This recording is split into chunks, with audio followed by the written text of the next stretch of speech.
Hello and welcome to all of you to joining our side event here at the SDG Pavilion towards sustainable peace and development, demilitarization for climate and gender justice. It's the last day of COP28, and I'm very honored to sit here with my fellow panelists to basically also sum up a little bit.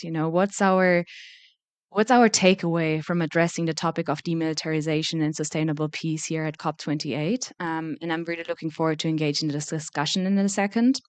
So, this event really aims to spotlight the significance of demilitarization as an essential part to achieve the SDGs, particularly SDG 5, gender equality, SDG 13, climate action, and SDG 16, peace, justice, and strong institutions. So throughout the panel, our panelists will actually discuss the root causes of the climate crisis and conflicts, and explore also practical ways in which demilitarization can achieve gender and climate justice. We will draw on feminist and intersectional analysis, and the speakers will provide us with concrete proposals also at the end, also speaking very much from their lived experiences. With this event also taking place here on the last day of COP28, I think we're also trying to reflect on everything we've seen, our lived experiences also here at COP28 and at the venue. So we will reflect on this as well. So without further ado, I first quickly want to introduce my panel and then provide you with some background information on the topic. So we do have Shireen Jurdi with us here. She's a women, peace, and security expert, also a member of WILF Lebanon, and also part of the MENA Feminist Task Force of the Women and Gender constituency. Welcome, Shireen. We do have Ola Asakath, a Yemeni researcher and climate justice activist, also founder of the Peace Environment for Development Initiative, and also a member of WILF Yemen. Welcome, Ola. And we also have Tasneem with us. Tasneem is a loss and damage negotiator and is a Sudanese advocate for social justice and sustainable development. And she is, as I said, a loss and damage junior negotiator with the LDC group. So welcome, Tasneem.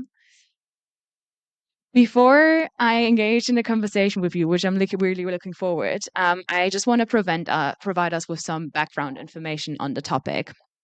So, as we can see when walking into the COP venue, civil society is still standing strong on demanding a feminist, fast, fair, fully funded fossil fuel phase out. That's the demand that's echoing throughout the venue. And there can't be a full phase out without the reliable and available data. So we do have to address a blind spot, which is the rampant militarization of the climate crisis. So we really have to address here the fossil fuel reliant military, which is currently not accounted for within the greenhouse gas emissions that we're talking about. So the global military actually contributes approximately 5.5% of total global greenhouse gas emissions. And just to put that into perspective, actually, if we would combine all the world's armed forces, it would be the fourth largest emitter behind China, the US, and India. At the same time, throughout the past days, we have been hearing pledges for the different forms of funding to address the climate crisis. For instance, there were a pledge of around 187 million for the adaptation fund. We see pledges around 700 million for the loss and damage fund, and around 700 million and around 18 billion for the green climate fund. All of this to say that we are in these rooms. I have been in these negotiation rooms for the past weeks. And while we are pledging these sums, actually countries last year spent an unprecedented high of 2.24 trillion US dollars to their militaries.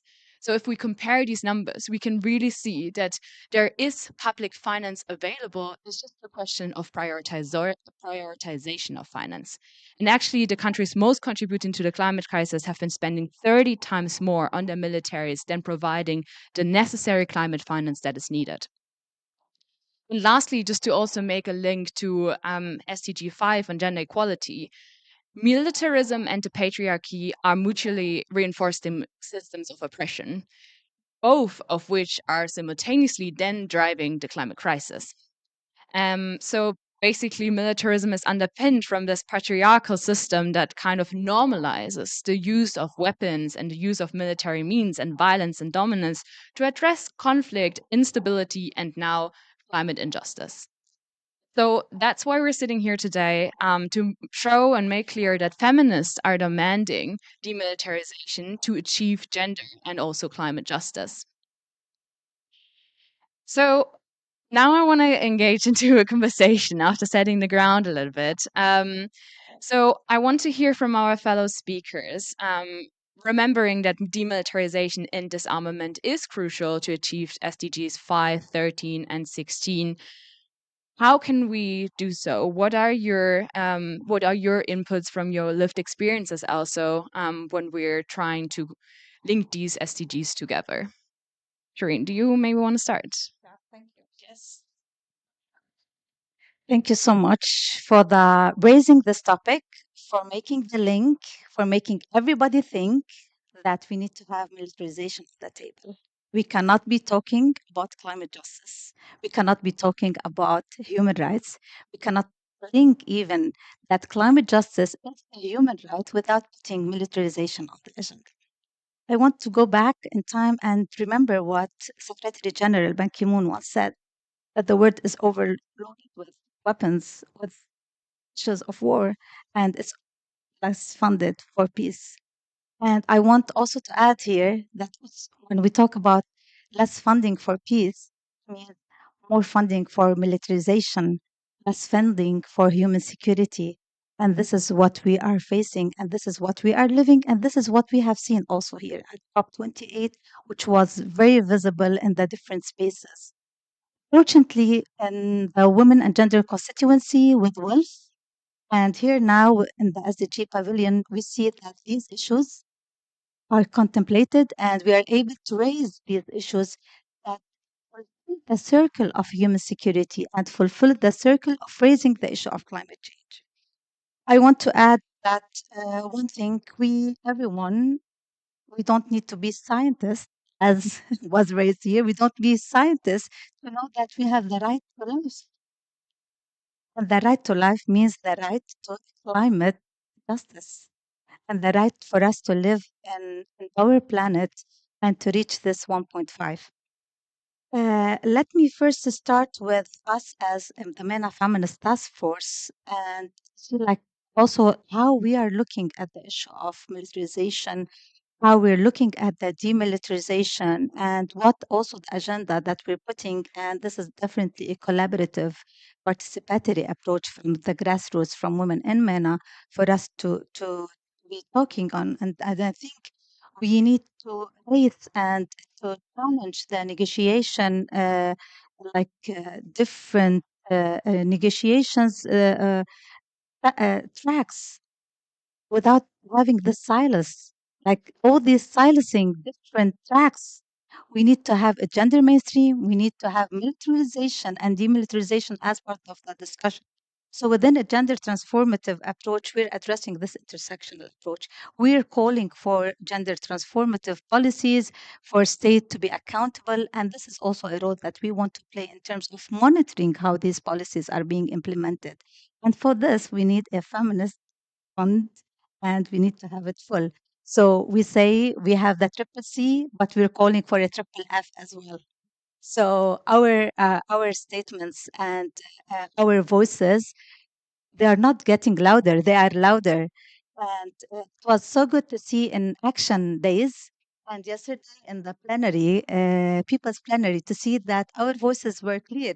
We were talking about things that mattered to the people, to matter that to the whole world in terms of what people need. We are witnessing now atrocities, we are witnessing genocide, and we are witnessing the impacts of militarization that are only exacerbating and continuing conflict, and especially in our region in Gaza now. We have also untold stories in Sudan. We have untold stories in Libya and in other spaces. We have we call also as part of also the action day that we had in terms of the elephant in the room with Wolf, say that we need to have the mandatory and not a volunteering reporting of the emissions. Last thing I want to raise here before handing it over to you, Michelle, to say that we cannot keep this untold stories of militarization, of having military stances. We have lived dire situations as part of the COVID crisis. We thought at that time that the human security pillars are going to be upfront, that the human security expenses are going to be put upfront. And unfortunately, you have just mentioned that 2.224 trillion. So that 2.24 trillion means just imagine the money that is spent away from our own human security. And we say also in wealth that we cannot solve non military problems with military solutions. So, putting all this together, we say all this money, 2.24 trillion, just imagine the percentage of cement that will be used for infrastructures to rebuild. Just imagine the impact that it has on water pollution. Now in Gaza, for example, I follow a single mom now living in Gaza, Iman Bashir. She says that she goes at 4 a.m. to get water and bread for her kids just to know that the water is contaminated. This is the impact of conflict. This is the impact of militarization. So we have the direct impact of, we want, as we always also say in wealth, move the money from war to peace, and to say that for peace, we need to indulge ourselves and invest in human security. And this is our message to us within a gender transformative approach, and in an inclusive, gender just based approach. Thank you. Thank you so much, Shireen, for your powerful input. I think, raising the point that it's not just about numbers. It's important to mention the numbers, and we do it over and over again, but it's not just about numbers. It's also about the impacts it has on the people and their lived experiences. But also saying, that, yeah, this transition away from this militarized economy as well towards a care economy is not possible if we do not reallocate the money on the first place, and if we do not hold our countries accountable for, yeah, a mandatory military emissions reporting that you just mentioned. Thank you. Well, I would like to come to you and ask you a similar question. So perhaps, yeah, you could speak again on the links between the three SDGs that we're trying to focus on today, and yeah, also about the impact of militarization in the context of Yemen. Hello. Okay. So I'm not going to repeat what Shireen has mentioned, and we have been talking about conflict in the Middle East several times in different stations since the beginning of COP and beyond that. But now it is so connected, and the connections are clearer than it was before. Like few years ago, it was so hard to explain for the decision makers how they are connected, the SDGs, to climate change, but now it appears clearly for us, especially those people living in the grassroots. Today in Yemen, all the resources are affected by climate change. In Yemen, we depend on agriculture as a main resource for income for almost 50% of the people in Yemen, and now it is threatening because of the water scarcity, because of the heats that affect the planets, and many of them are just dying. So we're talking now here about this source of income of about 15 million people living in Yemen. It's not just that's all. We are also talking about fishing. Yemen has about more than 2,000 kilometers of coastal borders, and a lot of people are depending on fishing. And with the rise of water level in the seas there, it becomes more dangerous for them, and it needs more advanced tools that people there don't have it. So 70% of the source of income for Yemeni people are now threatening. So in the future, we might have more conflicts over the resources. So we are facing now a conflict that had started 9 years ago, ago and still on. And we're trying hard to solve it, to reach to a peace agreement. But this is not going to be there if we are not also focusing on climate change at the same time, because it is new causes, new for new conflicts in the future. It is also related to gender. In Yemen, women represent more than half of the society, more than 50% of the society in Yemen, and they are taking most of the responsibilities there. Women are responsible for the families, they are the ones working on agriculture and also in public services. Women are facing a lot of impacts, maybe more than the other community groups. For example, women are responsible for bringing water from far distance, especially in rural areas in Yemen. Now it is more harder for them because of the water scarcity. They have to go to farther places. Sometimes they need to go more than one time a day because it's not enough just to bring water one time, and they cannot carry much. So they spend almost their whole day just bringing water. So a lot of girls are not going to schools anymore. So when we're talking about climate change, it is just intersectional issue with all the SDGs, not just the three SDGs you mentioned. It is also related to poverty. So more people are going to be more poor than they are right now because of climate change, because of the food security we are going to face in the future more than we are having it right now. So it is more complicated when you're talking about conflicted countries.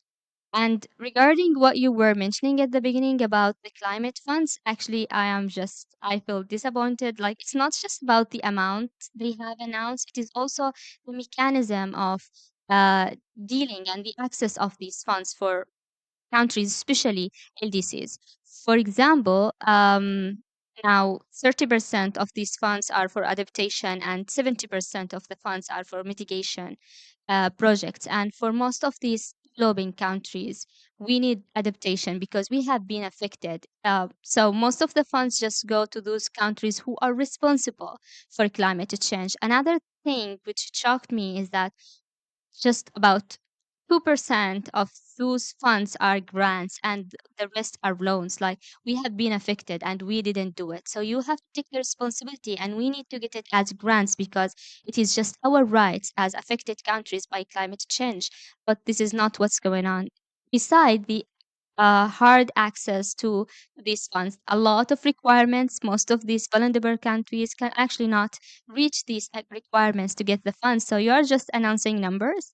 Sometimes you don't even give these numbers that you have announced. And at the end, also, it is so hard for most of the countries to get it. So I think all this, what we have heard from the beginning of the COP and for 28 years, was just a lot of just political announcements, and that's it, trying to win something here in the COP, but it's not really in the on the ground. And this is why we are here in COP28. Like 20 years, 28 years have passed, and most of these issues have not been solved. Like they are still negotiating on some of the Paris Agreement articles, which have been announced like 8 years ago. Um, but I am also so optimistic by the civil society and their efforts. Like, the actions were just great during the COP, and I thought that at the beginning I was just like not that optimistic about them, and I felt just we are having a lot of restricts regarding the actions. But then it is so helpful. Like, civil society really had like were able to impact the negotiators, and this is just something great about the COP. Thank you so much for sharing, Ola. And I'm really looking forward to continue also the conversation on, the ways forward that you see and, how we can actually make that funding that you mentioned more accessible, because you're totally right. It's firstly just pledges. I mean, we see it with the $100 billion goal, right? Where it's hard for countries to like meet these pledges, the promise basically that they made. And it's particularly impacting also conflict affected contexts. So maybe in the second round we can then also talk about how can we hold them more accountable, and what are the next steps after COP. But before that, I would like to move to you, Tasneem, and yeah, would also like to hear your reflection on the question, and maybe you can also link it one more time to what Ola started to address regarding the loss and damage fund, as you're negotiating on the topic. Love to hear your insights. Thank you for the floor. I would begin with what Ola said. It was really like giving hope to see there's like more actions at this COP, and there's like more solidarity between all different civil society and NGOs around the globe. I think this was really great to see. Um, yeah, on I will start with loss and damage fund. There is all this money being pledged to the loss and damage fund. But we need to, as a loss and damage negotiator, I think we need to remember that if we did not, if we don't have like a greater actions on mitigation, we will continue to see loss and damage around the globe. So I think even if the money being pledged, first, it's not enough to address all loss and damages that been having around the globe. And secondly, it's a continuing issue if there is no mitigation, if we did not stop all these gas emissions. So on this, it's really important to mention militarization. And it's great that there is also a lot of actions about it in this COP, because military is responsible, as you mentioned, for 5% of emissions, and we need to address it if we are going to speak about mitigations action. So it's really important. And the second thing is speak about SDGs. I will add what Ula mentioned. It's actually affected all the SDGs, because when we speak about climate change, like the climate change impacts are not gender neutral, like from what we see in Sudan, for example, and most of the developing countries. It affect health, women health. It affect girls' education. Girls, they cannot go like in some cases, rural areas they cannot go to get educated, because then they will need to go and bring water, things like that. Um, so it's really important to address militarization and achieve peace, so we could all address climate change and be stay peaceful in our society.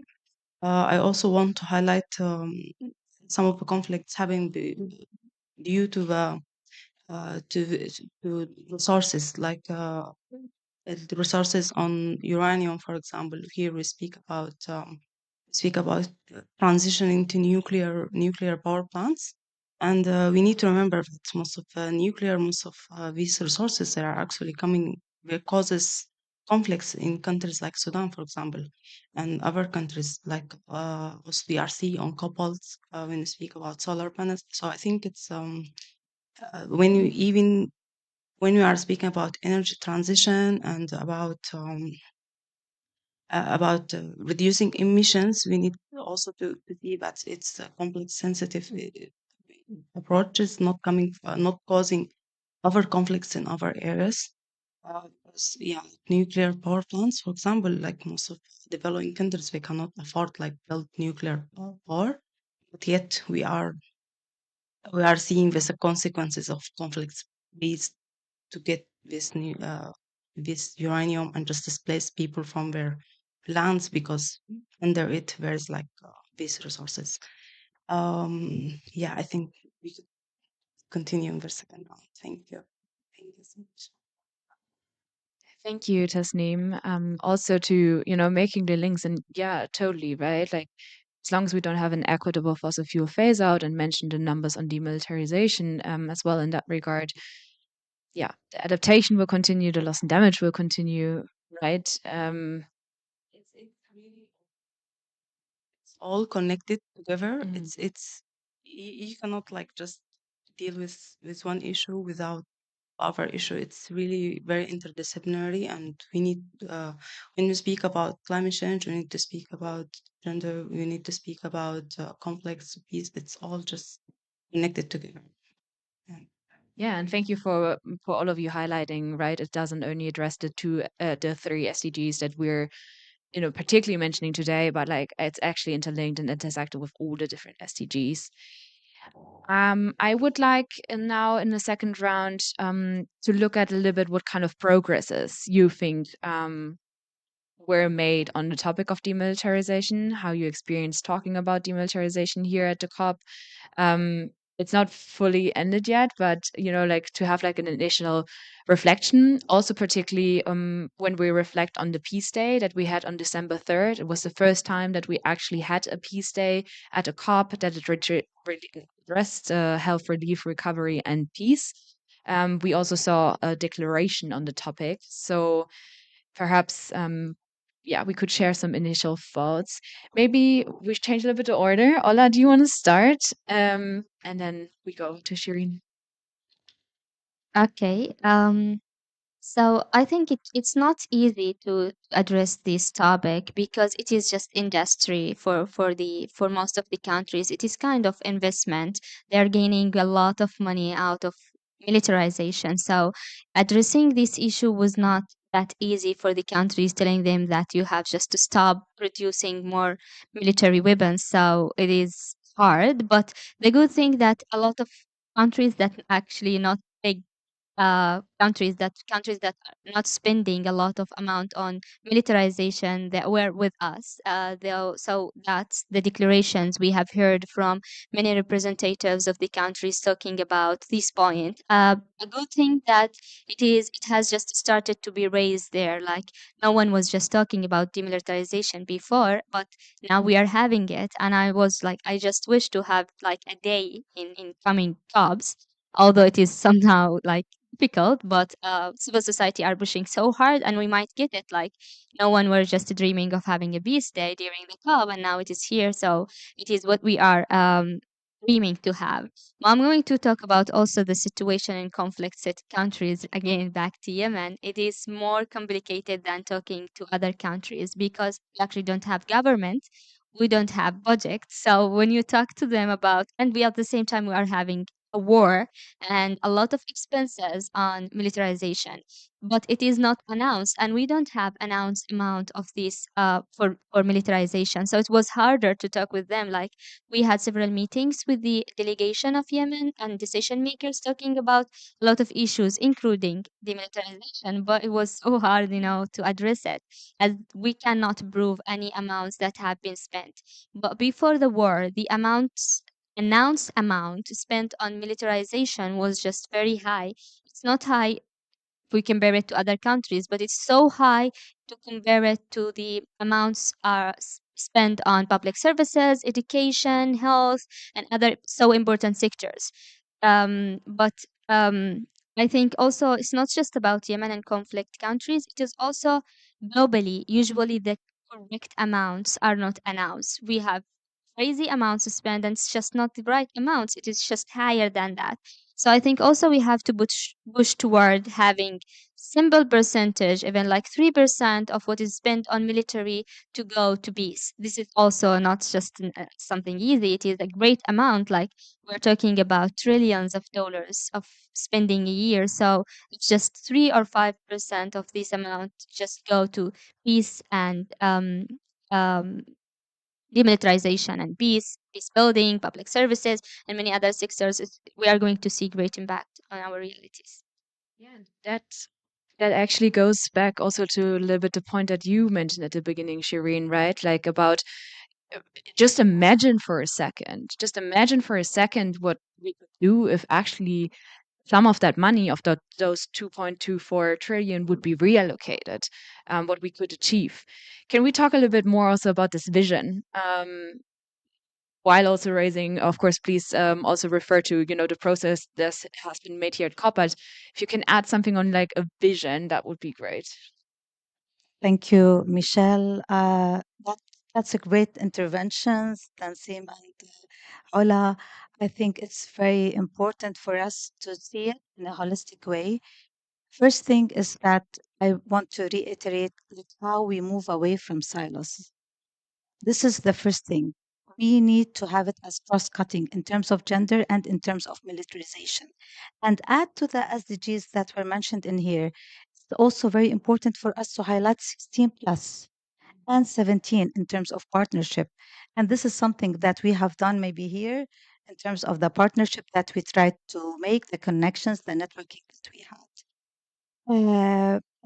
Second, we need to have also capacity building for us as civil society in terms of the technical language that is being used, and also how we approach our negotiators, how we approach them with facts. Definitely, when we talk about emissions, there's no actual measurement, real measurement of how these emissions. But I mean, sometimes you don't need to get the exact management. Like we see, like now, the pictures from Gaza about the implications of the chemical weapons, about the white phosphorus weapons that it has on the skin, on the body, on the soil, on the water, on the eyes, on the skin. So there are things that don't need science, and these can be very visible with the eyes. So we need to have also some kind of a mechanism how we're able to approach the negotiators and the states, and at the same time to make them accountable and to have this process as transparency, not in terms of naming and shaming, but maybe in terms of naming, rewarding. I try to see who are the supporters, try to push them more in the room, because as we talk about militarization, we're talking about power, we're talking about patriarchal structures, we're talking about maintaining the present structures of the North and the South. And it means like it's a huge investment. It's a huge investment. Like now in Gaza, the weapons that are being used are called tested weapons. So these are these weapons that are being tested. And once it's tested, the prices are going to be much like they're now reliable. They're causing so much damage and impact on people, killing so much people, and the infrastructure making people like having these political agendas. So just look at the issues and try to see it from the other side. And I think also we have, just as WILF was one of these international organizations that was able to push the in the Security Council as well, the Women, Peace and Security Agenda back in 2000. We want to push forward to have the militarization on the agenda and to have it from the very beginning. Just to tell you, I had a discussion with one of the parliamentarians, and they recognize the impacts of militarization and fossil fuels on that discussion. So you cannot be talking about fossil fuel phase out if you do not talk about militarization. But their argument is that it's too much for us to put forward militarization and fossil fuels phase out. So, so they just want to push for fossil fuel phase out.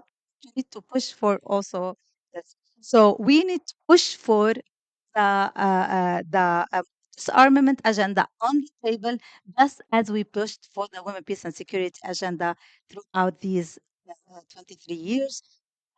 One also mechanism that we can use is the Arms Trade Treaty.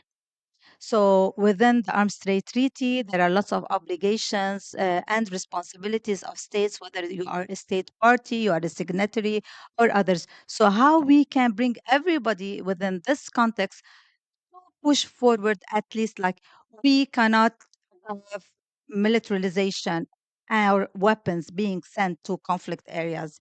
This is only increasing the climate and to put them complicit. The issue is that we're not putting the complicity for these states that are sending weapons to conflict area. This is another thing that is uh, that we need to raise, linking it to the ICC and other spaces. I mean, like, we need to have this holistic approach, holistic strategy for us to link it from the resource, to the manufacturer, to the exportation, to the actual like bombing, to the health sector, to the economic later on. I mean, our whole region is now based on humanitarian support instead of having the development that we need. So they're sending us bread and wheat. We do not want bread and wheat. We want development. And this is something that we need to have also the states accountable for. Case they want to achieve the sustainable development goals by 2030 or 2050, what?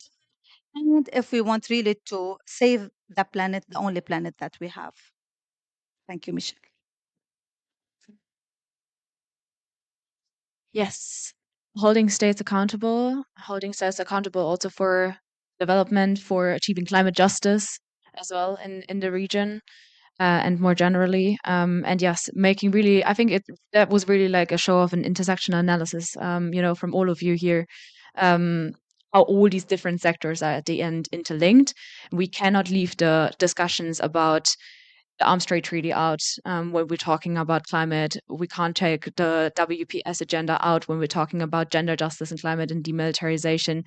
At the end, we have to bring all these conversations together, and often it's easier to silo those, to discuss them individually, to also not, combine our movements. But there are movements behind all these different agendas, and bringing them together will create also a stronger movement, to really thrive for the justice that is needed in all these areas. Thank you. Tasneem, I would like to also get back to you regarding your initial kind of reaction of like the progress that has been made at the COP. Maybe you can also compare, was the topic talked about at other COPs before? Is it raised way more here? What was your impression throughout the last 2 weeks? Yeah, I think from the point you mentioned, it's good that there is like a start to have like a holistic movement about this topic and just link them all together.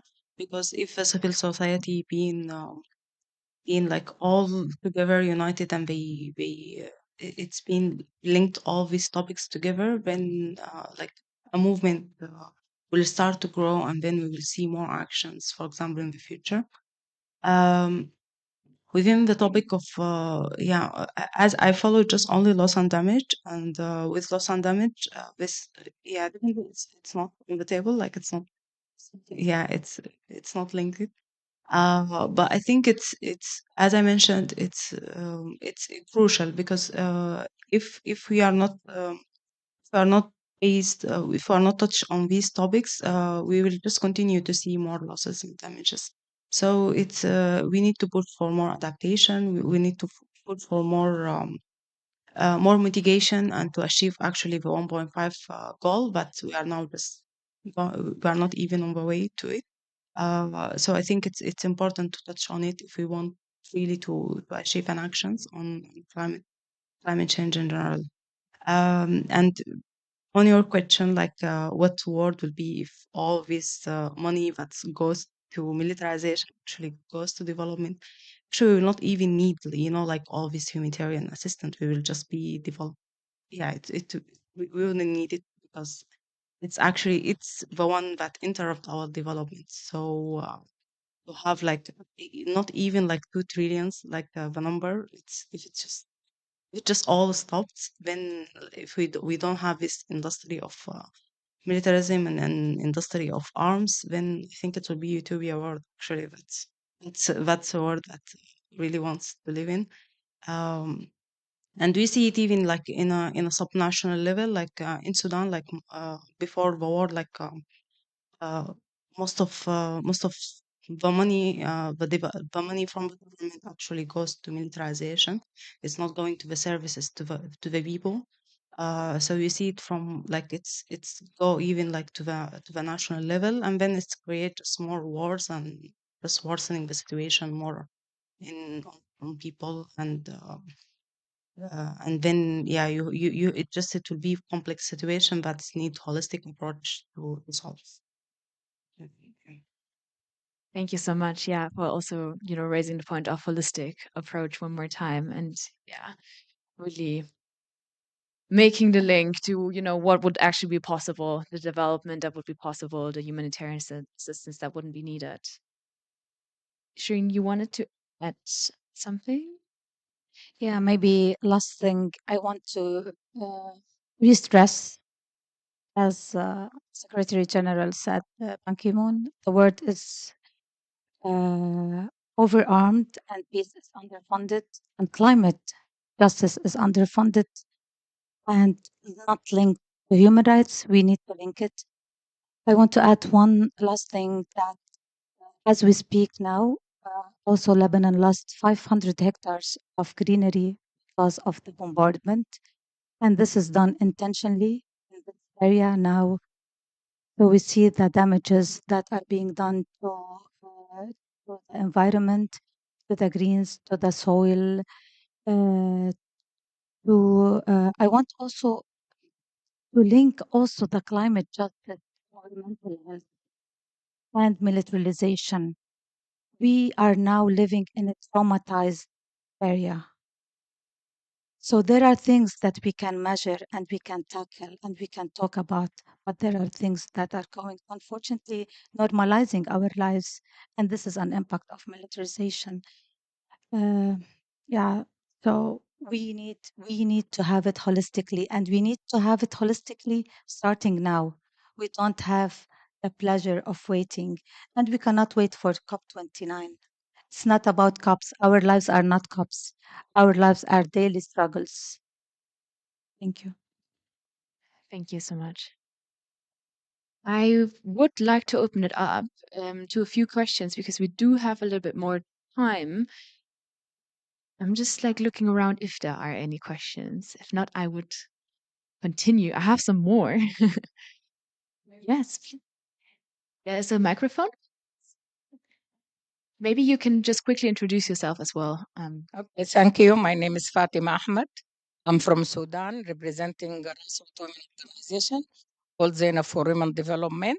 And also, I'm a member of MENA WGC Task Force. The issue actually of demilitarization and its connection with the fossil fuel and the destruction and degradation of the environment, I think it's supposed to be on the top of the agenda, and it's our role, uh, the people from this region, which is MENA region, where most of the conflicts is يعني, unfortunately in our region now. Gaza, Palestine, Sudan. Sudan situation is really less than what is going on in Gaza. It's almost, if it's not worse, it's the same, because the civilians who die every day in Sudan more than the civilian died in the Gaza. But unfortunately, Sudan is forgotten tragedy. Not no attention to Sudan. This is why we, the people of Sudan, especially the women who are really affecting more with the war and the militarization, we should raise our voice everywhere where we go and find ways that to advocate for first of all ceasefire. And this is was I have the opportunity to address a high level segment from WGC, and it's really about just to raise the voice of Sudanese people and other people in the region for we want peace. Uh, we want ceasefire now for everywhere, where in the region or other places. And now it's time to stop this militarization and the competition. Unfortunately, we are victims of the big countries in the north, or I don't want to mention, but it is a big issue of weapon and big companies of who are selling weapons and all that. But at the end, we are paying the price for that. So it is an issue we need to concentrate. We need to have solidarity, so we can have to see demilitarization at least, or to be less in the region and all over. Unfortunately, our army, she mentioned the lady from Sudan, where for 30 years the national budget 85% go for the army. No, no, no, for the army. No education, health. Everything is under funded. And unfortunately, now when the army, the people need the army to protect them, because there is militia parallel to the army who actually violate everything for the people, looting, killing, raping the women, sexual, every kind of sexual done by this militia, which was parallel to the army, which the army who actually invested to bring it to the sea. The army did nothing for the people. We keep singing for the army for centuries, since it started, and they keep telling us is the strongest army in Africa and the one established in a long time. Unfortunately, did nothing for in terms of protecting or in terms of saving the people lives or anything belong to the people. Thank you. Thank you for your comment. And also, Yes, and I just wanted to also thank, the leadership of the MENA Feminist Task Force of the Women and Gender constituency, who has been working tirelessly to put this topic onto the agenda. It was part of the key demands as well, and has been raised here over and over again. So I also wanted to acknowledge that kind of work that has been done by the Agenda Task Force. Good morning. My name is Yolanda. I'm from Mozambique. I work with women and girls under grassroots. As you know, in Mozambique, we had two wars, and now we have wars because of gas and oil exploration. We have now insurgents, terrorism. But before insurgents in Mozambique, during these two wars, the governments was in negotiation with other parts, and they get a reconciliation and some agreements. So now the government starts demilitarization, disintegration, and reintegration. So we ask the government, because we see only soldier men. We ask the government, where is the soldier women? And then they say the soldier women is not important to get benefit of this disintegration and the digitalization, because the AU support that project to give how can it kits for the militaries and women and men, so that they can start a new life. But here they left the women soldier. So I want to ask you if you have any strategy or project that we can learn and then we can adapt and implement in my country. Please. Thank you. Thank you very much for your question, and I would like to also hand it over now to our panel. Please feel free to give your reflections to the points made, but also the question asked. Yeah, we have a few more minutes. Yeah, maybe in short, militarization is the key tool to dehumanize us. Let's start with this. And definitely, we do not call for any kind of militarization, not to women, not to men. So, this is also in short. Thank you.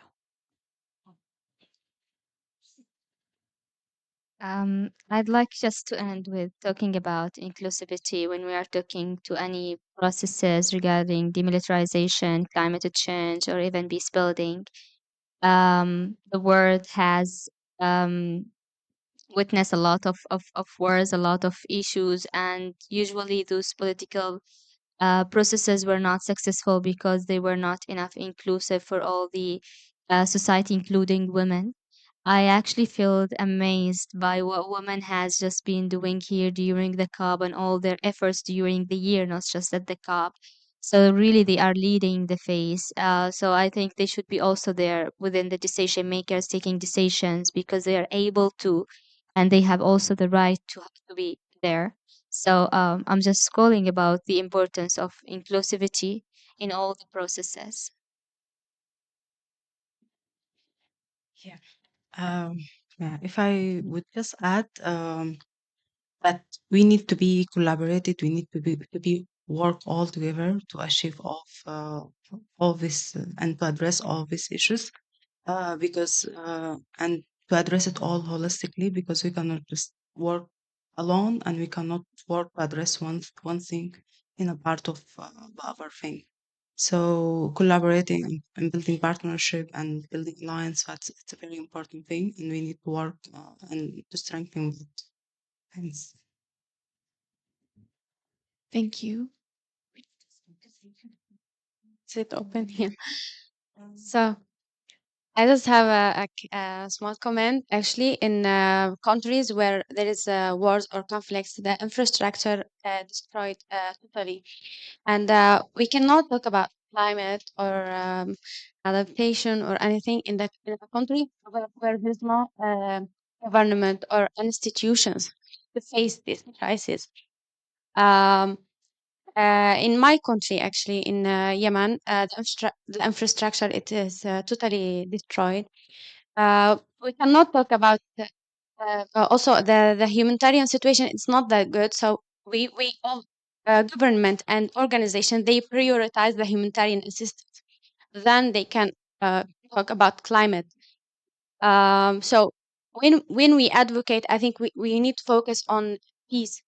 We need first to achieve peace so that we can start the development. We cannot talk about climate and how we can achieve climate actions without achieving first the peace in the country.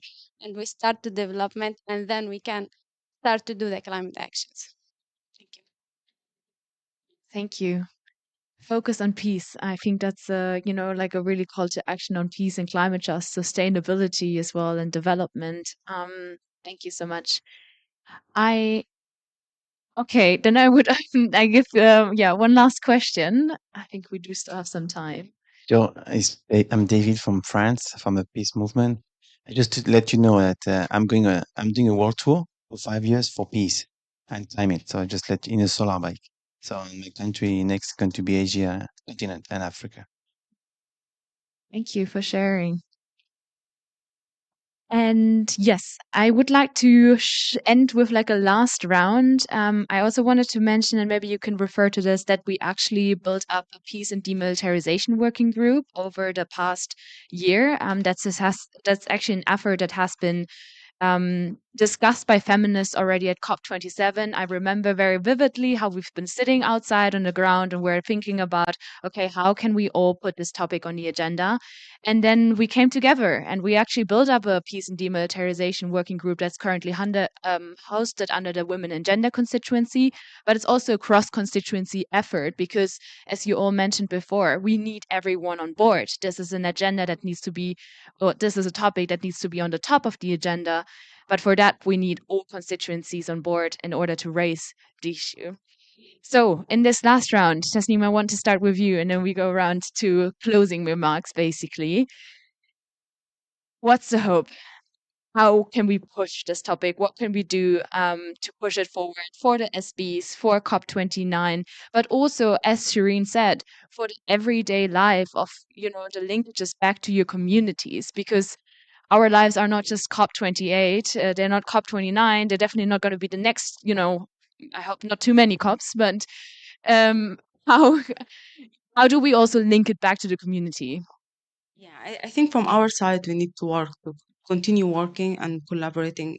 It's not about COP. It's not about just negotiation or all of this going. It's our lived life, and we need to continue working and collaborating together with all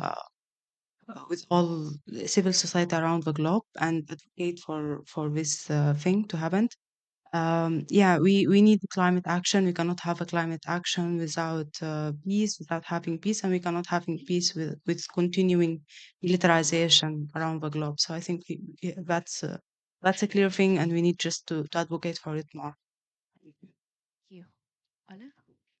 The year is 52 weeks. COP is just 2 weeks, and we still have 50 other weeks to work on. We have to continue working just right after returning to our homes uh, because we don't have just to wait and then try to push for our agenda when we are already here and the agenda are set. So we have just to start working as soon as possible and not to miss the 50 more important weeks of the year, waiting for the last 2 weeks and then start pushing.